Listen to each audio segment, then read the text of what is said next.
In example 1 of our examples from class from Saturday, October 12th, we are given an income statement and a balance sheet, a few pieces of additional information, and we're asked to prepare a statement of cash flows using the indirect method. Let's start here with a new document where we're going to create our statement of cash flows. Let's start with the operating section. The indirect method, remember, only relates to the operating activities section, not the investing or the financing. And it tells us that what we're going to start with is net income, and we're going to make adjustments to get from net income to cash from on a cash basis, cash received related to operating activities. Our net income we see here on the income statement is $4,800.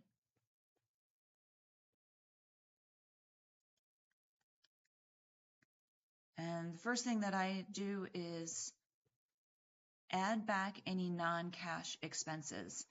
The most common one is depreciation expense. So I'm looking at my income statement for depreciation expense. I'm looking in the operating expense section, and I don't see anything.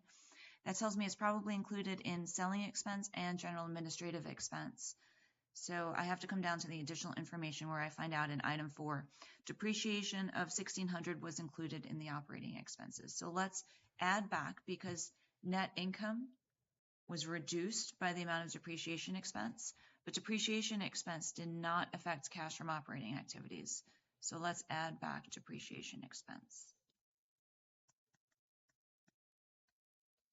If there were any gains or losses, I would reverse those out. Any gains would be subtracted, any losses would be added back.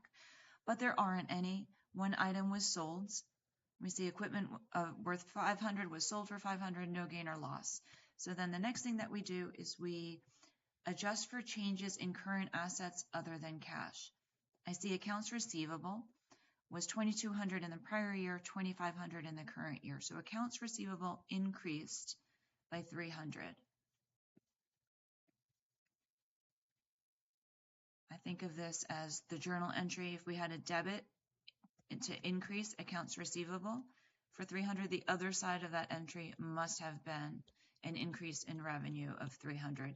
Revenue would increase this $4,800 net income, but it wouldn't affect cash from operating activities. So to remove it, I'm going to subtract the $300 increase in accounts receivable.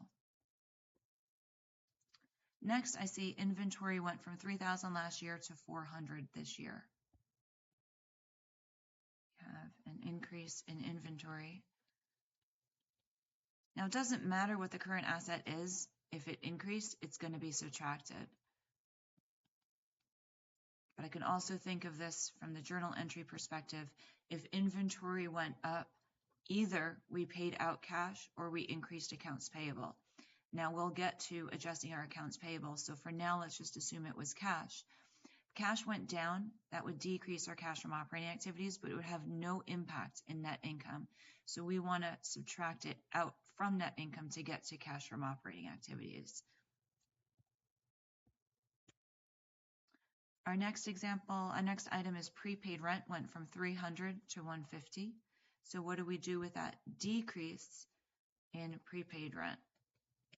Well, just looking at these numbers, if we subtract an increase in a current asset, we're going to do the opposite. We're going to add a decrease in a current asset. And if I think about what actually happened, a decrease to prepaid rent is a credit to prepaid rent. And the only reason why a prepaid asset would go down is because we used it up. And when we use up a prepaid asset, we have an expense. So the other side of this entry must have been rent expense. Rent expense reduced net income, but there's no cash in this entry. So we need to reverse out, add back the $150 in rent expense, because it would not be included, wasn't paid in cash, won't be included in the cash from operating activities. That's it for our current assets. Come down to the current liabilities. Accounts payable went from $1,100 to $1,400. It increased by $300.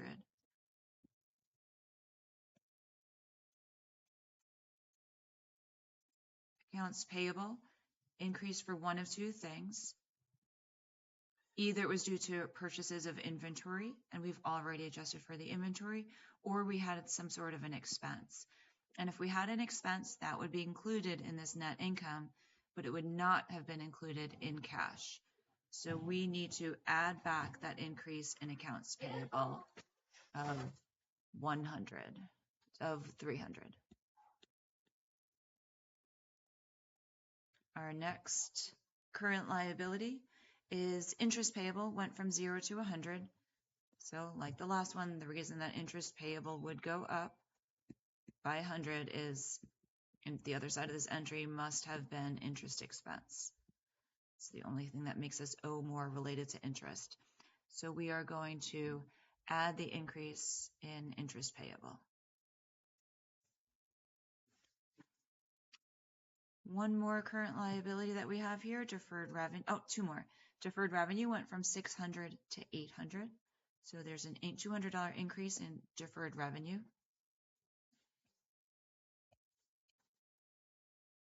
Deferred revenue, same thing as unearned revenue. And we've already seen what we do with an increase in current liabilities. Let's look at the journal entry to increase deferred revenue. That's a credit. The debit must have been company received cash. It now owes goods or services. That increase to cash from a customer would increase cash from operating activities, but it would not be included in net income. So we need to add that increase in deferred revenue of 200. And our last current liability, income taxes payable, went from 800 to 550. So we have a decrease in income taxes payable. That entry, debit, income taxes payable. And what would we credit? What makes our income taxes payable go down? The only thing would be we made a payment. So this decreases our cash from operating activities, but since there's no expense, it doesn't affect income. So we need to subtract it out to show that decrease to the cash from operating activities of 250.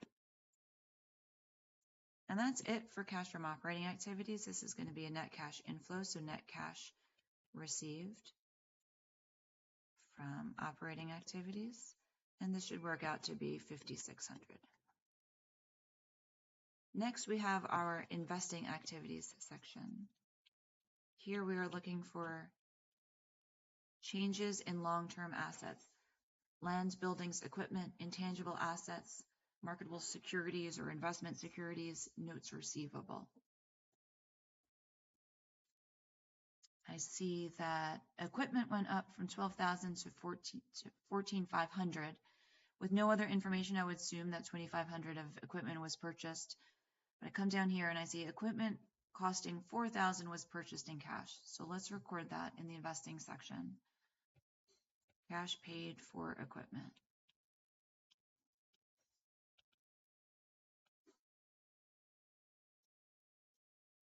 And we're given some information here about some equipment with a book value of 500 was sold for 500. So this 500 cash received from the sale is going to go into our investing activities.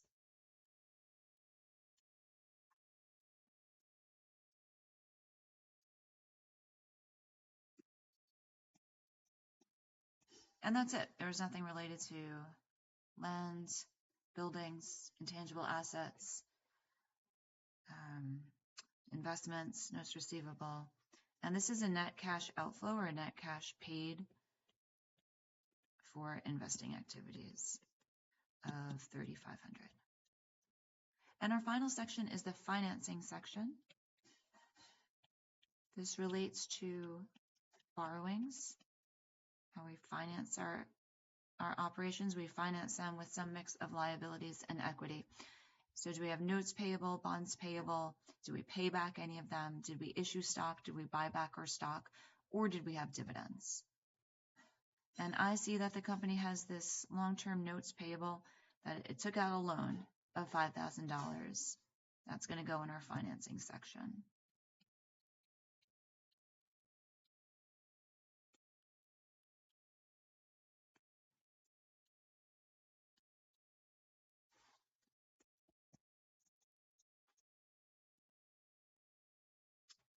And common stock, no change. And I don't see anything else here except that cash dividends of 1,000 were declared and paid. So that's going to be in the financing section.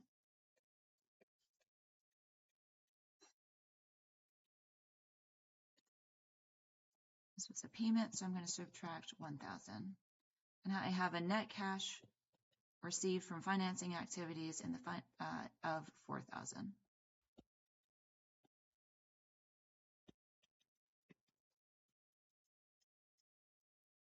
Next, I need a subtotal of the net change in cash, where I'm just going to sum up the net operating, investing, and financing items. Okay, so I'm going to start with the 5,600, subtract out the 3,500, and add in the 4,000s, and get a net change in cash of 6,100. I add to that the beginning balance in cash.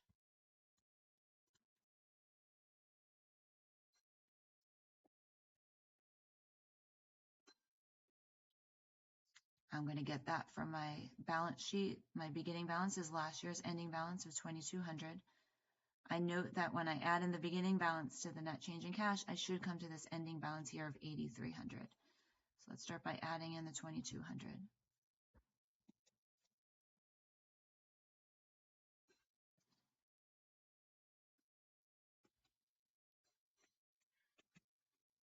And lo and behold, our ending cash balance ties to what we have on the balance sheet, so everything has been accounted for.